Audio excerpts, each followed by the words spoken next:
tanto pela nossa experiência prática, como vários estudos no Brasil e no mundo mostram, nas regiões onde a agricultura familiar se desenvolveu, são regiões que são mais desenvolvidas no modo geral, assim, não só o setor agrícola, mas vários outros setores. Ela funciona muitas vezes como uma espécie de locomotiva que puxa outros setores. Foi a estratégia que a Europa usou, alguns países da Europa, como a França, por exemplo, investiram muito nos pequenos agricultores, dando incentivos, e isso cria, por exemplo, distritos industriais.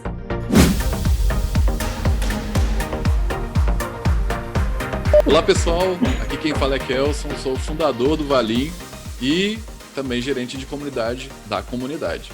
E hoje eu estou aqui com a Dea Sena. E a ideia? Oi gente, eu sou a Dea Sena, sou gerente de meio ambiente e desenvolvimento socioambiental do Valim e hoje eu estou aqui com a Marisa, professora da UFOP. Pode se apresentar, Marisa? Claro, oi gente, tudo bem? Eu sou a Marisa Singulano, sou professora da UFOP, do Departamento de Ciências Sociais, e coordenadora do NUPEDS, que é o Núcleo de Pesquisa, Extensão e Desenvolvimento Econômico e Social.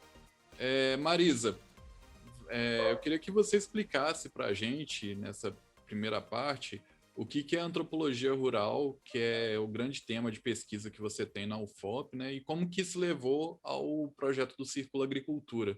Pode falar um pouco mais a respeito para a gente?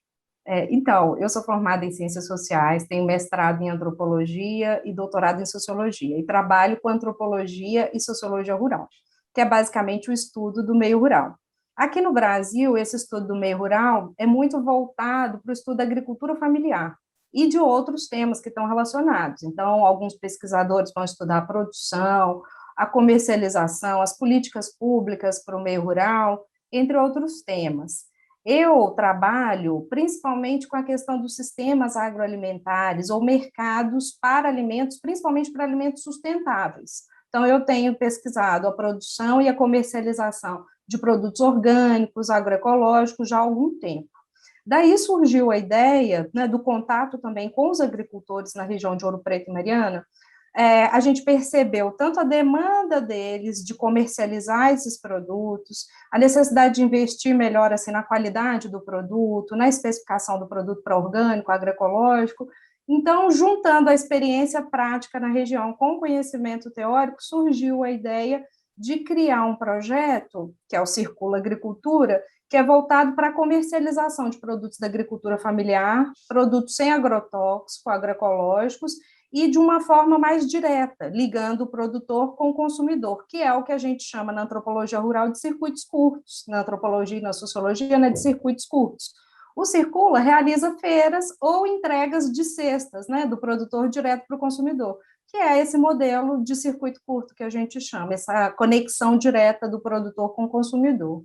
Além do Circula, a gente tem trabalhado no NUPEDS, que é o nosso núcleo de pesquisa e extensão da UFOP, com outros projetos voltados para a promoção da agroecologia, para a geração de renda para os agricultores familiares, principalmente para mulheres. A gente tem trabalhado também com comunidades quilombolas na região, com assentamentos de reforma agrária, enfim, uma série de projetos, mas todos voltados principalmente para essa questão do fortalecimento da agricultura familiar e também para a questão da segurança alimentar, né, de divulgar e promover o consumo de alimentos mais saudáveis, oriundos dessa agricultura familiar. E Marisa, a agricultura familiar pode ser considerada o motor do desenvolvimento do local? Andréia, com certeza. Tanto pela nossa experiência prática, como vários estudos no Brasil e no mundo mostram, nas regiões onde a agricultura familiar se desenvolveu, são regiões que são mais desenvolvidas no modo geral, assim, não só o setor agrícola, mas vários outros setores. Ela funciona muitas vezes como uma espécie de locomotiva que puxa outros setores. Foi a estratégia que a Europa usou, alguns países da Europa, como a França, por exemplo, investiram muito nos pequenos agricultores, dando incentivos, e isso cria, por exemplo, distritos industriais. Vou dar um exemplo, assim, bem simples. Imagina uma cidade como Ouro Preto, Mariana, ou qualquer cidade pequena com muitos agricultores. Se eles têm incentivos para produzir, produzem alimentos, né, principalmente saudáveis, a população local tem acesso a esses alimentos com baixo custo, porque o alimento é produzido no mesmo local, então não tem aquele custo do transporte, para o deslocamento, armazenagem, distribuição e etc. É muito mais acessível e barato. Então, você democratiza. Bom, se as pessoas estão consumindo alimentos mais saudáveis, provavelmente elas vão adoecer menos, então você impacta menos no sistema de saúde. Então, você também tem como usar o dinheiro público para investimentos em educação, em várias outras coisas que também vão promover o desenvolvimento daquela região.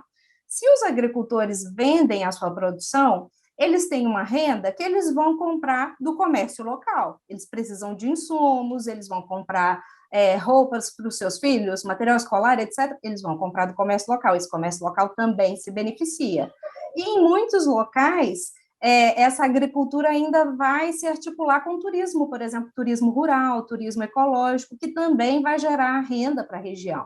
Então, com certeza, a agricultura familiar é um motor de desenvolvimento, principalmente para as pequenas cidades, que é o caso na nossa região dos Inconfidentes, é o caso de Minas Gerais, do modo geral, né? Minas é formado por mais de 800 cidades, 800 municípios, e são basicamente pequenos municípios com uma população rural ainda significativa e muitos agricultores familiares. E quais tecnologias poderiam ser aplicadas à produção de alimentos que facilitam o trabalho rural, melhoram e agilizam o processo, sem intervir na qualidade dos produtos? E de forma que isso impactasse positivamente a qualidade de vida das pessoas envolvidas na produção de alimentos. Bom, a questão da tecnologia na produção agrícola é um tema um tanto quanto controverso, porque nos anos 70 foi feito um investimento muito grande para a mecanização e industrialização da agricultura, que é o que foi chamado de Revolução Verde. Mas foi um processo de mecanização da produção que, na verdade, foi muito desigual, beneficiou quem já tinha mais renda, excluiu os agricultores mais pobres e criou um processo de concentração de renda no campo. E criou todo um processo, na verdade, de uma agricultura extremamente industrializada, o que mexeu na qualidade dos produtos. Então, um produto hoje em dia, sei lá, como o trigo, para ser produzido, ele precisa de muito adubo, ele precisa de agrotóxico, quando ele é produzido em larga escala, que é o modelo, né, que se padronizou hoje no campo. Mas a tecnologia em si, ela também pode ser usada por pequenos agricultores, ela é usada por pequenos agricultores e ela pode ser muito positiva. E ela pode estar em várias etapas, não só na produção, mas ela pode estar na distribuição, na armazenagem, no processamento e, inclusive, principalmente na comercialização dos produtos. Hoje é muito comum, né, tem crescido de uns anos para cá, a tendência de comercialização de produtos da agricultura ou produtos agropecuários, usando ferramentas tecnológicas, usando aplicativos, né, sites, formas de distribuição. Isso não interfere na qualidade do produto, pelo contrário, tem havido uma tendência, na verdade, de consumidores buscarem informação na internet, de buscarem um produto mais saudável, de buscarem um produto típico, tradicional de uma região, de ressaltar a qualidade, na verdade, daquele alimento mais natural, do alimento que respeita a tradição, que respeita a natureza. Então, a internet deu, na verdade, visibilidade para o queijo canastra, por exemplo, tipo de Minas, para um café orgânico do sul de Minas, para os alimentos orgânicos produzidos no entorno da região metropolitana de Belo Horizonte, e só para dar alguns exemplos aqui em Minas. Mas é um fenômeno mundial. Então, a tecnologia ela pode estar em várias etapas. E ela não é necessariamente ruim, né? Um produtor orgânico, por exemplo, ele usa uma série de tecnologias para garantir a qualidade do seu produto, mas seguindo um protocolo, né, que no caso no Brasil é bem rígido, de produção orgânica. Um pequeno produtor, ele pode se beneficiar de tecnologias de processamento dos alimentos que mantêm a qualidade. Por exemplo, como produzir polpa de fruta, é uma forma de aproveitar melhor aquele recurso, né, que talvez fosse perdido, as frutas de época, para estarem disponíveis o ano todo e para que isso possa ser distribuído aos consumidores numa logística mais eficiente, né? Então, a gente pode enxergar a tecnologia em todas as etapas do sistema agroalimentar, desde a roça, do campo, até chegando ao consumidor, e a questão é como se faz uso dessa tecnologia, né? Eu acho que a grande questão é quando os agricultores têm acesso a essa tecnologia, eles têm conhecimento suficiente para manejar a ferramenta e eles podem se apropriar daquilo para manter a qualidade da sua produção e para divulgar essa qualidade para os consumidores, né? Para que o consumidor conheça realmente a qualidade do alimento, saiba quem produziu o alimento que ele vai consumir. Isso é importantíssimo. Marisa, aproveitando esse gancho, você comentou aí sobre uma espécie de transformação digital, né, que precisa haver no campo, no meio rural. Você que também estuda aí a parte, né, é focado inclusive nisso, né, na parte de antropologia e sociologia, como que você vê essa nova necessidade que surgiu do povo do campo, do homem, da mulher do campo, entender de algo que não era o comum para eles até alguns anos atrás e que de repente se torna tão essencial tanto na produção quanto na venda, que é esse uso da internet? Porque a gente sabe que na cidade essa transformação digital ela veio dos anos 90, começo dos anos 90 até hoje, então aconteceu de uma forma meio que orgânica, mas no campo chegou praticamente junto com os smartphones, né? Então foi uma coisa meio abrupta. Como que você vê essa mudança das necessidades do pessoal do campo em aceitar a internet? Bom, a necessidade, né, do uso da internet pelas populações rurais é um fenômeno que já vem, pelo menos eu acredito, de umas 2 décadas, assim, de uma forma mais evidente. Tem um interesse, né, principalmente a população jovem no meio rural, tem interesse em informação, ao conhecimento, as redes sociais, como os jovens do meio urbano também têm. Mas tem uma necessidade econômica, inclusive a internet hoje é o acesso ao mercado para cooperativas, para associações e para agricultores individuais. A pandemia tornou mais evidente essa necessidade do acesso à internet, aos meios digitais de pagamento, de comercialização para os agricultores, né? Tornou isso praticamente um imperativo. Então, hoje, um pequeno agricultor é o mais comum em várias regiões do país, um pequeno agricultor que comercializa a sua produção, nem que seja por um grupo de WhatsApp ou alguma coisa do tipo. Então, o uso dessa tecnologia, né, tem crescido muito no campo. Agora, a questão preocupante é que o acesso à internet ainda é muito limitado no Brasil. Né? Os últimos dados assim que a gente tem da PNAD de 2016 mostram que cerca de 20% da população brasileira, mais ou menos, aproximadamente, não tem acesso à internet. Né? E a concentração maior é na região norte, em áreas rurais.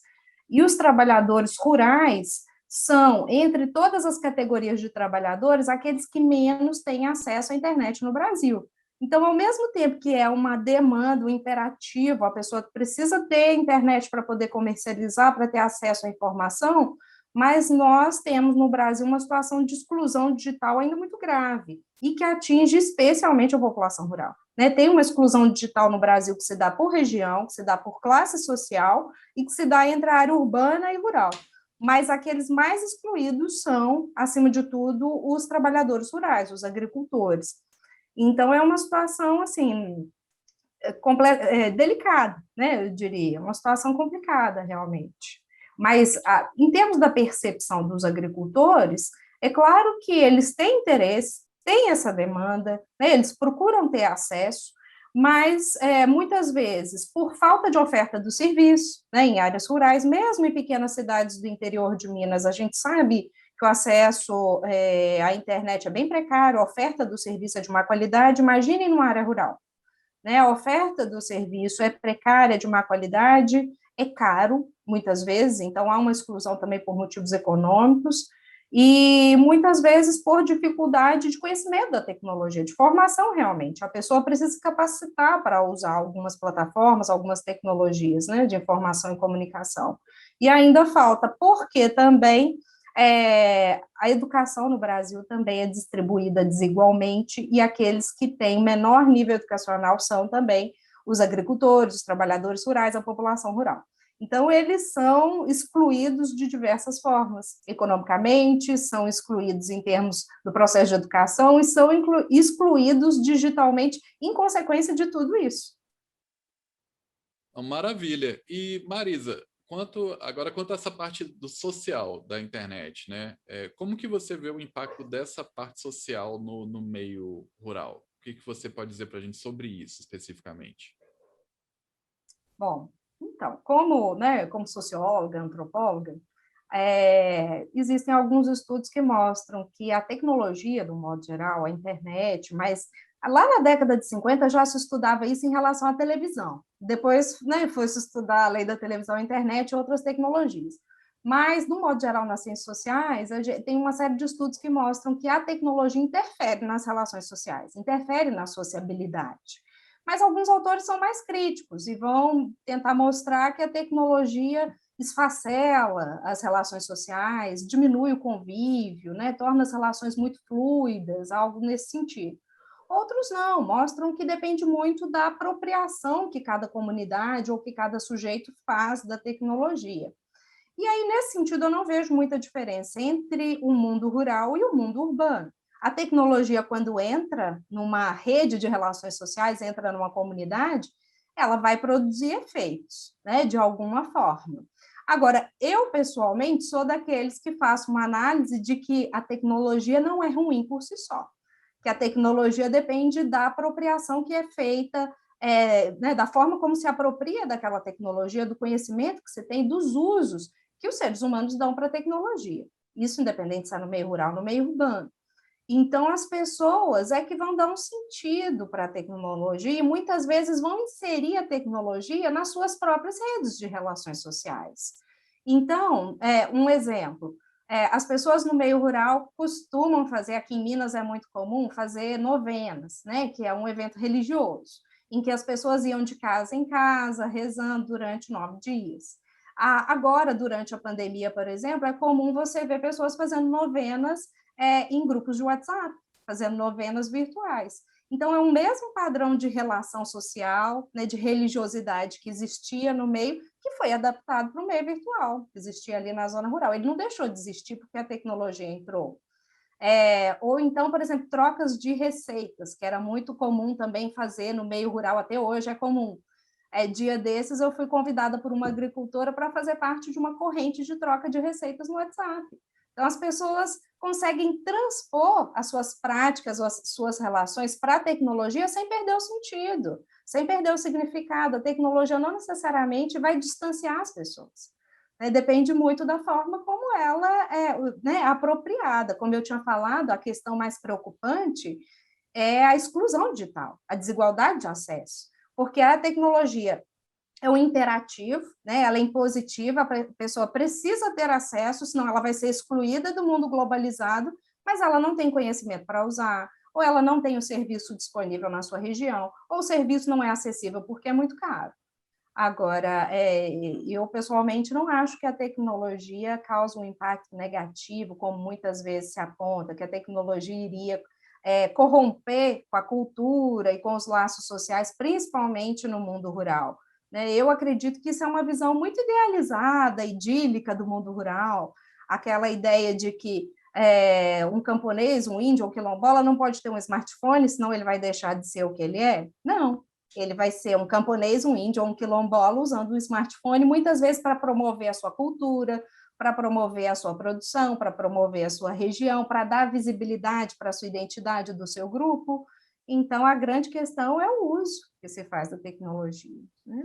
E Marisa, fala um pouquinho para a gente sobre a dinâmica de circulação de pessoas, o êxodo rural e também quando a comunidade cresce e se amplia, esse movimento de expansão e eventualmente retração, como que é, quais são os impactos para a população como um todo?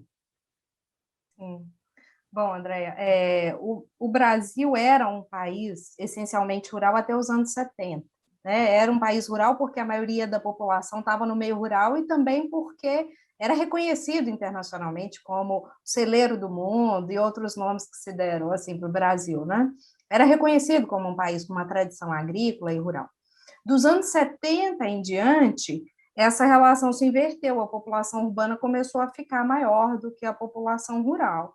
E aí veio essa tendência que foi muito estudada do êxodo rural. Né? Havia algumas previsões, inclusive, de que o Brasil ficaria com uma área rural imensa e praticamente desocupado, né? Porque é um país com uma extensão territorial muito grande. O Brasil começou a se industrializar, né? E de uma forma mais acelerada a partir dos anos 70, veio esse fenômeno do êxodo rural, as pessoas indo para as áreas urbanas ou periurbanas ali. Mas o mundo rural, o espaço rural no Brasil nunca se esvaziou. Ele foi sendo reocupado e constantemente qualquer espaço é um espaço social que vai sendo constantemente reocupado, as populações que ocupam aquele espaço podem ir ressignificando o espaço ou pode se alterar, inclusive, as populações que estão num determinado espaço. Em relação ao rural, dos anos 90 para cá no Brasil, começou um outro processo que não é de desocupação do rural, mas, na verdade, de reocupação do rural por outros grupos. Começou um fenômeno, na verdade, das pessoas que estavam em áreas urbanas e que já percebiam a degradação das áreas urbanas, a degradação dos serviços urbanos, né? Problemas como a dificuldade de locomoção, custo de vida alto, ou mesmo o desejo de ter uma vida mais saudável, sustentável. Muitas pessoas começaram a retornar para o meio rural. Começou um fenômeno, então, que alguns autores chamam do novo rural, né? Que seria uma ressignificação do rural. E essa ressignificação do rural está muito ligada à ideia de meio ambiente, de sustentabilidade do meio rural como um espaço mais saudável do que a área urbana. Uma revalorização da agricultura, principalmente da agricultura mais tradicional, da agricultura orgânica, né, em conexão com a natureza, em conexão com o espaço, com a cultura do local, os produtos tradicionais, né, eu citei o exemplo aqui do queijo, do café em Minas, foram ressignificados, revalorizados, e mesmo nas áreas urbanas, começou um fenômeno de as pessoas procurarem esses produtos. Então, começa a crescer nas áreas urbanas, por exemplo, um restaurante que tem aquela coisa de comida da roça, de comida tradicional, comida típica, uma lojinha que vende. Então, as pessoas estão buscando, né, desde o final do século XX, essa reconexão com os espaços de tradição, com os espaços de conexão com a natureza, e isso criou um novo fenômeno de ocupação do rural. Né? E não só de ocupação, no sentido físico, mas também de ressignificação. E aí, com isso, na verdade, hoje em dia, alguns autores falam que essa separação entre o rural e o urbano talvez não faça mais nem tanto sentido, em termos espaciais. Em muitas regiões, o rural vai se aproximando do urbano, realmente, as áreas vão se conectando. Em termos de sociabilidade, de relações, vai havendo muitas vezes também uma aproximação. Né? As pessoas que moram na área rural têm acesso à tecnologia, como a gente que mora em área urbana tem. Nesse processo de globalização também, você muitas vezes vai nuançando as diferenças, né? Começa a não haver uma diferença tão grande entre o que é urbano e rural, mas ao mesmo tempo de ressaltar algumas diferenças, ressaltar a questão da tradição, da valorização da origem, do território, né? Isso se torna um diferencial para o meio rural. Então, hoje, o Brasil não vive mais, não só o Brasil, mas outras regiões do mundo também, mas no caso do Brasil, o Brasil não vive mais um processo de êxodo rural. Né? Hoje em dia, a gente tem muito mais um certo equilíbrio ali entre as áreas urbanas e rurais, mas a gente tem uma reconfiguração do espaço, uma ressignificação, né? Uma nova configuração da relação entre o urbano e o rural. Sobre a economia da troca, o compartilhamento de espaços e o cooperativismo. A gente pode dizer que a formação de cooperativas é um movimento natural do campo? Mais ou menos, André. Eu diria o seguinte, que essa economia da troca, do compartilhamento ou da reciprocidade, né, esses laços assim de troca em que você dá algo não esperando ganhar de imediato, mas o outro se sente, né, na obrigação de retribuir. Isso é muito comum no meio rural, isso a gente poderia dizer até típico das regiões rurais. Né? Quem conhece aí uma área rural, ou mesmo nas pequenas cidades, interior de Minas, já deve ter passado ou presenciado alguma situação do tipo, você faz um bolo, dá um pedaço para o seu vizinho. Aí o seu vizinho vai te devolver a vasilha, ele se sente na obrigação de dar um biscoito que ele fez. É comum em áreas rurais as pessoas usarem dessa economia da troca, inclusive para a subsistência, para as suas necessidades. Então, é comum um agricultor, por exemplo, trocar um pouco da sua produção de café por um bezerro, né, por uma vaca, ao que ele está precisando. Isso é muito comum e tem uma importância econômica muito grande no meio rural, até hoje, isso é fundamental. Agora, a formação de cooperativas, Aí já é um processo organizacional mais complexo, que depende não só da existência desses laços, dessa economia da troca, do compartilhamento, depende da competência em gestão, né, que aí muitas vezes é uma limitação para os agricultores, de lidar com o mundo financeiro, que também é uma outra dificuldade, muitas vezes. Então, não basta existir esses laços sociais, essa reciprocidade, para que naturalmente surja uma cooperativa. Né? Os agricultores precisam mais do que desses laços. Eles precisam que esses laços sejam respeitados, reforçados, mas eles precisam principalmente de capacitação, né, de conhecimento, de formação técnica, formação em gestão, porque uma cooperativa não é diferente de uma empresa no sentido de que ela precisa ser administrada, e não é algo simples, ela tem um propósito financeiro, né? Ela não visa o lucro simplesmente de acionistas, né? Ela visa, na verdade, gerar renda para os cooperados, mas a administração dessa cooperativa, ela é um processo bastante complexo e isso tem dificultado a emergência de cooperativas nas áreas rurais no Brasil. Mais a falta de apoio, de suporte, do que a falta de laços sociais. Né? Então, eu acho que quando tem esses laços sendo reforçados, a confiança sendo reforçada e a capacitação técnica, aí sim a gente pode, né, a gente vê, na verdade, casos exitosos de emergência de cooperativas em áreas rurais. Marisa, pô, papo muito bom, valeu demais mesmo pela presença aqui com a gente no Valim Week. E espero que a gente traga você mais vezes para conversar outros papos e falar mais sobre tudo isso no Valim mesmo. Foi um grande prazer mesmo falar com você. Prazer foi meu, Kelson, Andréia, né, estou à disposição, foi um prazer conversar sobre esse assunto que me agrada tanto e sempre vou aceitar os convites de vocês para falar com a Valim. Parabéns pelo trabalho, parabéns pelo evento e obrigada pelo convite. Excelente, muito obrigada, Marisa.